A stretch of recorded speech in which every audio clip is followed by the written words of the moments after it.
I worked for my father for 11 years. Not because I had to, because I believed in him. In us. We built that company from nothing. Just a small logistics firm in Ohio, one truck, two employees, and a garage that barely fit both. I was there for all of it. The late nights. The missed birthdays. The times we almost went bankrupt.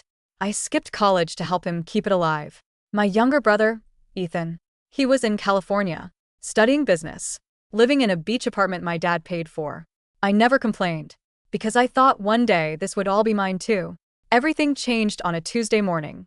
I remember because I had just closed our biggest contract ever. A regional retail chain. 6 figures. Maybe more if it scaled. I walked into the office expecting pride, respect, maybe even a good job. Instead, my father didn't even look up from his desk. "Sit down," he said. That was the first sign something was wrong. He never talked to me like that. Ethan was there, sitting across from him, smiling. That stupid, relaxed smile like he already knew something I didn't. My father folded his hands and finally looked at me. "We need to talk about the future of the company." I nodded. "Okay, I've decided to make some changes." Still normal. Then he said it. "I'm stepping back." I blinked. "Wait, what?" "And Ethan will be taking over operations." I actually laughed. I thought it was a joke. "Yep, okay. So, what's my role?" Silence. That's when my stomach dropped. "You won't have one." I just stared at him. "Sorry, what do you mean?" My father leaned back like he was discussing the weather. "You've done a lot for the company, but we need fresh ideas." Fresh ideas. From someone who had never worked a single day there. I looked at Ethan. He didn't even try to hide it. That smile got bigger. "Dad," I said slowly, "I've been running operations for years." "And you've done fine," he replied. "But Ethan has a degree. He understands modern business." Modern business. I almost couldn't breathe. I just landed the biggest contract we've ever had. "Yes," my father said, "which Ethan will now manage." That's when it hit me. This wasn't a discussion. It was a decision. Already made. "What happens to me?" I asked. He slid a paper across the desk. "A severance agreement. 2 months' pay. After 11 years. You're letting me go? We're giving you an opportunity to pursue something else." I didn't yell. Didn't argue. Didn't beg. I just stood there, staring at the paper, trying to understand how the man I built everything with could erase me in 5 minutes. Then Ethan spoke. "First time. You should be happy," he said. "You can finally do something on your own." That's when I knew. This wasn't just my father. This was planned. I signed the paper. Not because I agreed. Because I understood something they didn't. They thought I was replaceable. They had no idea how much of that company still depended on me. I walked out of that office for the last time. No goodbye. No looking back. By the time I got to my car, my phone was already buzzing. 3 missed calls. 2 emails. 1 message from dispatch. "Hey, something's wrong with the new routing system. Can you check it?" I smiled. For the first time that day. Because they didn't just fire me. They fired the only person who knew how everything actually worked. And Ethan. He was about to learn that the hard way. I started the engine. Looked at the building one last time. Then I said it out loud. Quiet. Almost calm. "Let's see how long you last without me." And I drove away. I didn't touch anything for the first 2 days. That was the hardest part. Every instinct in my body told me to jump in. Fix things. Answer calls. Solve problems. Because that's what I had done for 11 years. But this time, I just watched. By Thursday morning, the cracks started showing. First it was small. A delayed shipment. Nothing unusual. Except, it was unusual. Because I had built systems to make sure that never happened. Then came the second issue. 2 trucks assigned to the same delivery. Different drivers. Different routes. Same destination. That shouldn't have been possible. But Ethan had decided to modernize everything. New software. New tracking system. New scheduling tool. The problem? He didn't understand how any of it actually worked. And more importantly, he didn't understand why I had built things the way I did. By Friday afternoon, my phone rang. It was one of our senior drivers, Mike. Been with us almost as long as I had. I let it ring twice before answering. "Hey, Mike. Where the hell are you?" he snapped. I almost smiled.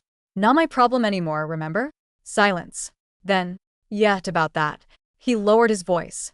"Something's off. Dispatch is a mess. Routes keep changing. Nobody knows what's going on. I leaned back in my chair. Sounds like you should talk to Ethan. We tried, Mike said. He keeps saying it's a transition phase. Of course he did. Look, Mike continued. We've got 3 deliveries late today. One client already called yelling. 3. In one day. That had never happened before. I let a few seconds pass. Then said, not my company anymore. Yeah, Mike muttered. I figured you'd say that. He hung up. I stared at my phone for a long moment. Then I turned it face down. That night, I got an email from one of our biggest clients. Subject line, urgent, delivery failure. I opened it. We've had multiple issues with your service this week. If this continues, we will be forced to reconsider our contract. I read it twice. This was the contract I had just secured, the one that was supposed to take us to the next level. Now, it was already at risk, and it had only been 4 days. I didn't reply, because technically, it wasn't my responsibility anymore. Saturday morning, my dad called. I watched the phone ring. Once, twice, 3 times. Then it stopped. A minute later, he called again. This time, I answered. Hello. His voice was tight, controlled, but I could hear it. That edge. What's going on with the routing system? No, how are you? No apology. Straight to the problem. I kept my voice neutral. I wouldn't know. Don't do this, he said. I almost laughed. Do what? You built it. You know how it works. Built it. Not ran it. Not managed it. Not carried the company for a decade. Just built it. You replaced me, I said calmly. Remember? A pause.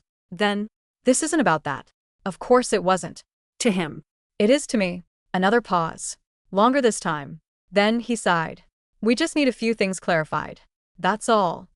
We, Ethan. There it was. I stood up and walked to the window, looked out at the empty street. You made your choice, I said. Now you get to live with it. His tone hardened. You're being unprofessional. That word. After everything. I actually smiled. You fired me, I said. I don't work for you. Silence. Then, quietly, you're going to regret this. And he hung up. I stood there for a long time, phone still in my hand. Then I set it down, because deep down, I knew something he didn't. This wasn't the worst of it. Not even close. Because the system issues, the delays, the confusion, that was just the surface. The real problem was something Ethan hadn't even discovered yet. Something buried deep inside the company. Something only I knew how to manage. And when that broke, it wouldn't be 3 late deliveries. It would be everything.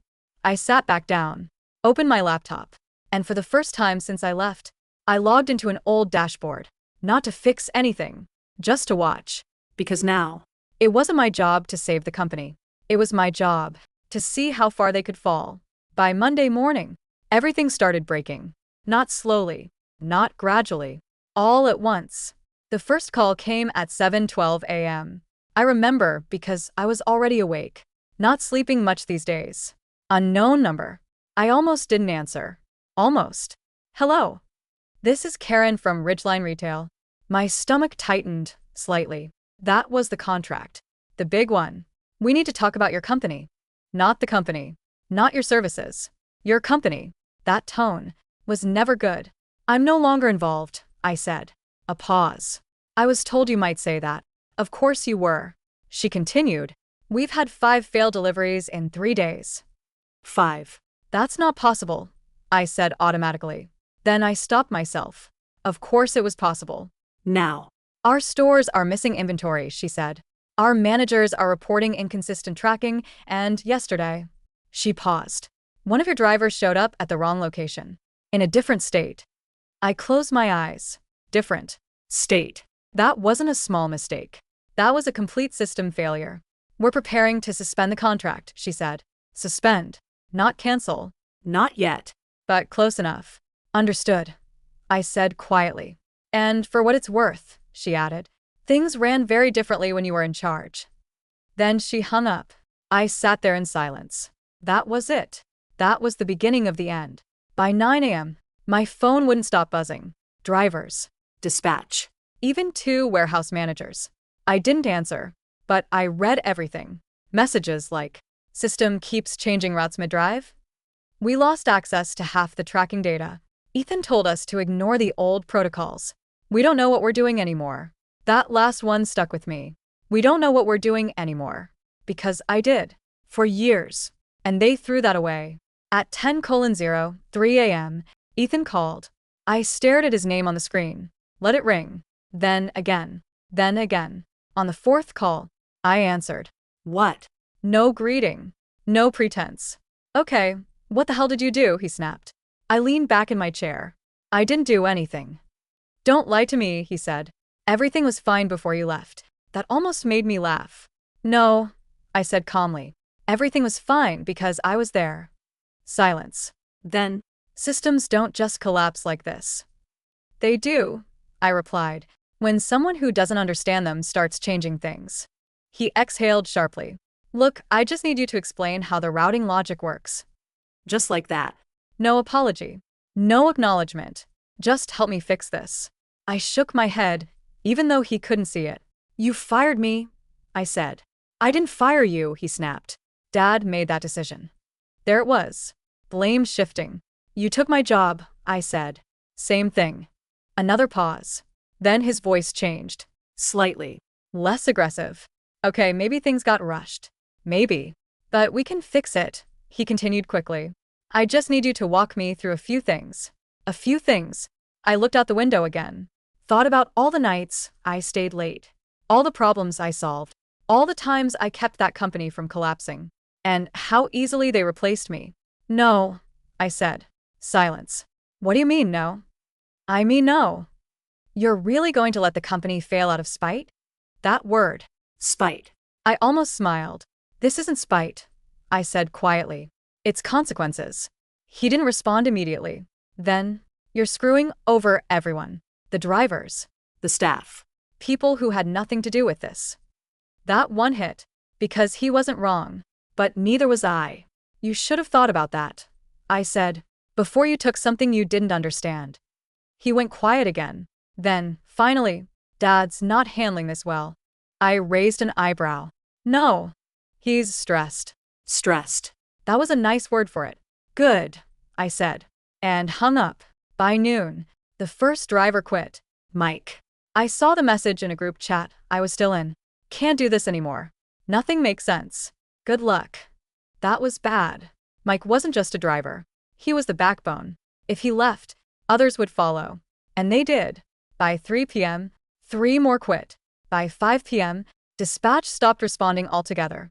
The system wasn't just failing anymore. It was collapsing. And there was nothing Ethan could do. Because the truth was, the entire company was built on invisible systems. Workarounds. Manual overrides. Small fixes stacked on top of each other.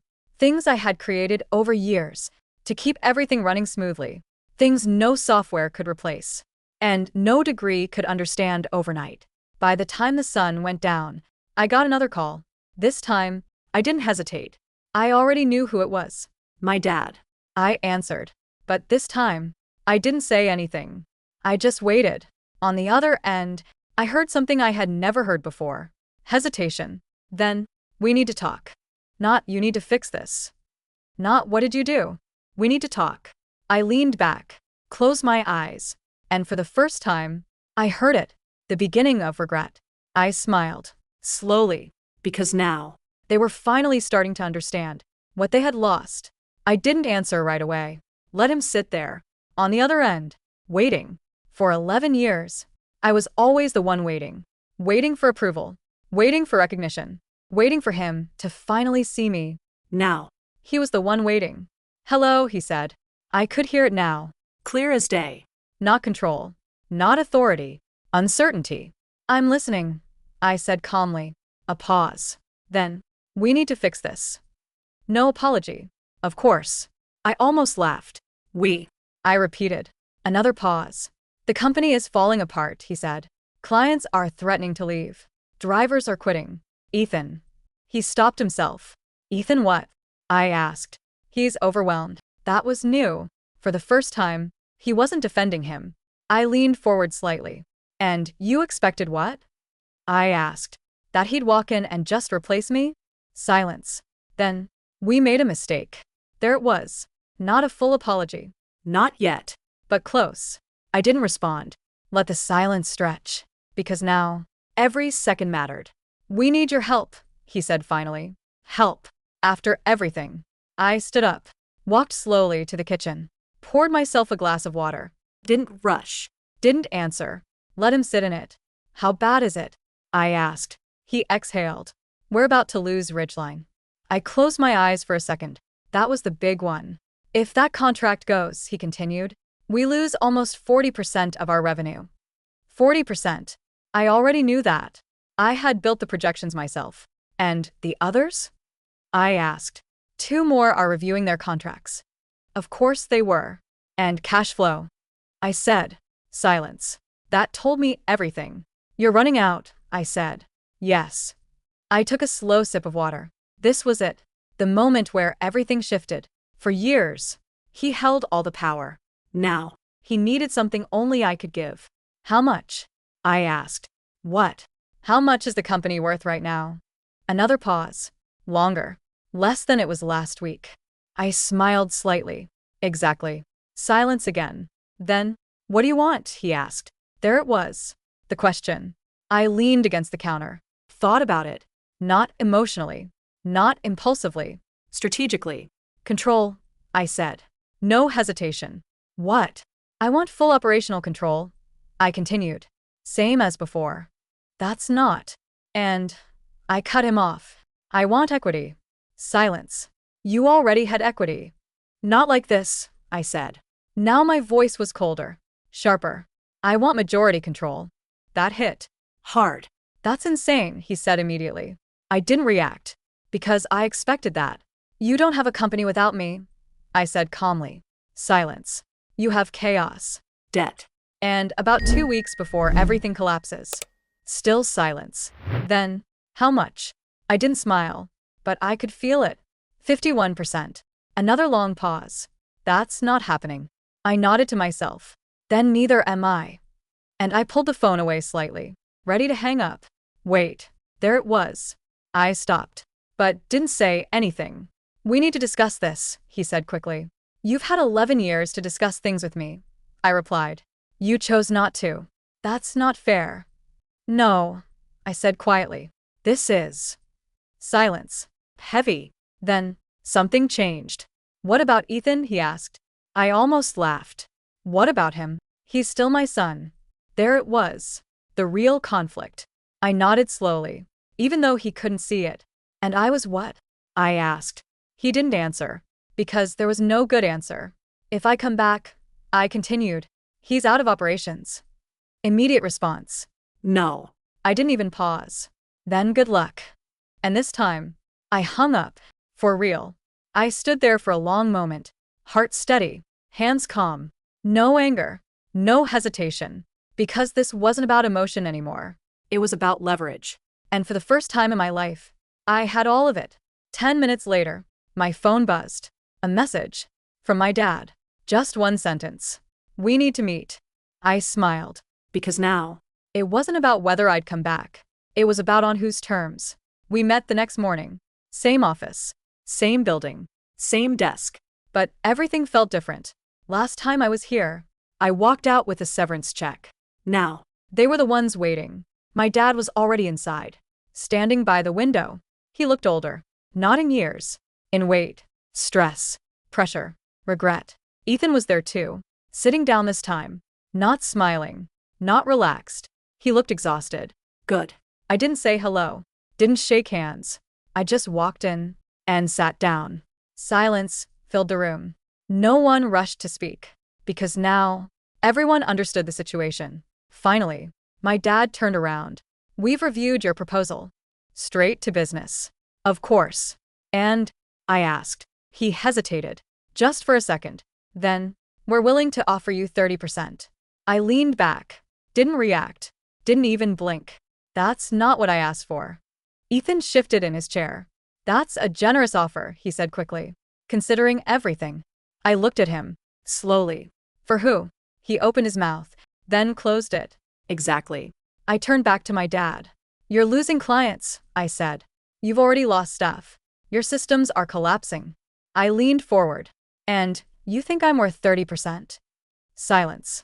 You don't understand your position, I added quietly. That hit. Because it was true. My dad exhaled slowly, ran a hand through his hair. 50%, he said. Closer. But still not enough. 51. I replied instantly. Ethan stood up. This is insane, he snapped. You're holding the company hostage. I didn't even look at him. No, I said calmly. I'm letting it collapse. Silence. Heavy. Then my dad spoke again. What about Ethan? There it was. Again. I finally turned to him.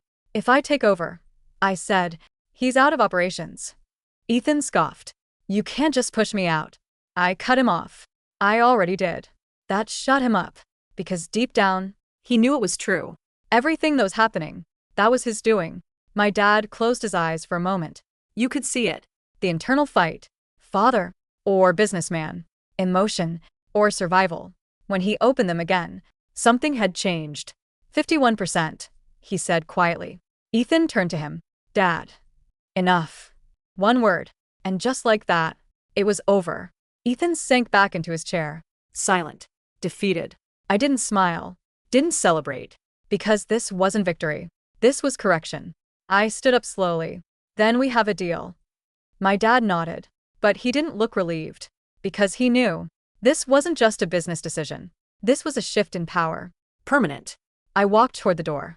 Then stopped. Turned back. One more thing. They both looked at me. If I come back. I paused. We do things my way. No debate. No interference. My dad nodded immediately. Ethan didn't say a word. Good. Because this time, there were no second chances. The first week back was brutal. Clients were angry. Systems were broken. Staff was gone. But slowly, things started stabilizing. I rebuilt the routing system, restored the old protocols, called every major client personally. Some came back. Some didn't. That was the cost. Ethan stayed, but not in operations. I moved him to a minor role. Out of the way. He didn't fight it. Because now, he understood. This wasn't theory. This was real. And he wasn't ready for it. A month later, things were finally steady again. Not perfect, but alive. And that was enough. One evening, my dad walked into my office, knocked first. That was new. Got a minute, he asked. I nodded. He stepped in slowly, looked around. At the same office I used to sit in years ago. Everything's running smoothly, he said. For now, I replied. He nodded. Then, you were right. I didn't answer. Because I didn't need to. He already knew. I should have trusted you, he added. There it was. The apology. Late. But real. I leaned back in my chair. You didn't lose me, I said calmly. I looked him in the eyes. You just forgot who built this. He didn't argue, didn't defend himself, just nodded. And for the first time, he looked at me, not like a son, but like the person in charge. After he left, I sat there alone, looking around the office, thinking about everything that happened. And one thought stayed with me. They didn't lose control. Because I took it. They lost it. The moment they believed I didn't matter. And that was their biggest mistake.